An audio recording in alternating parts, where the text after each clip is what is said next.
دوسرا ان کا سوال یہ تھا جاوید صاحب کہ جو گداگر ہوتے ہیں مختلف شاہراہوں پر، چوک پر، ان کو کیسے پہچانا جائے، کس کی مدد کی جائے، کس کی نہ کی جائے؟ دیکھیے آپ کے پاس اللہ کا جو کچھ دیا ہے سب سے پہلے تو اپنے گرد و پیش میں دیکھیے. گداگروں کے پاس جانے سے پہلے آپ دیکھیں آپ کے رشتہ داروں میں، اعزہ میں، اقربا میں، دوستوں میں، احباب میں جہاں آپ کام کرتے ہیں وہاں کون ضرورت مند ہے. یعنی وہ لوگ، بہت سے لوگ ہوتے ہیں جس کو قرآن نے تصویر کھینچی ہے نا کہ لا یسألون الناس الحافا، وہ لوگوں سے لپٹ لپٹ کر پوچھ نہیں رہے ہوتے، وہ سائل نہیں ہوتے، وہ محروم ہوتے ہیں.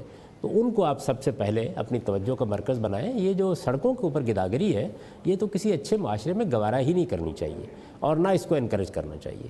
اس طرح کے لوگ اگر کسی موقع پر ملتے ہیں تو آپ ان کو، آپ کے پاس وقت ہے تو ترغیب دیں کہ وہ کوئی کام ڈھونڈیں اور جائیں.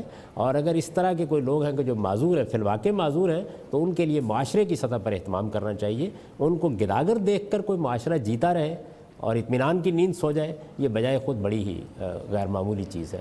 چنانچہ اسی کے پردے میں پھر بہت سے ایسے لوگ ہیں کہ جو فراڈ کرتے، دھوکہ دیتے اور اسی طریقے سے گویا مانگنے کو ایک پیشہ بنا لیتے ہیں. تو آپ زیادہ توجہ اپنے انفاق میں ان لوگوں کی طرف رکھیں جن کو آپ جانتے ہیں، جن کے حالات سے آپ واقف ہیں، جن کی ضروریات سے آپ واقف ہیں.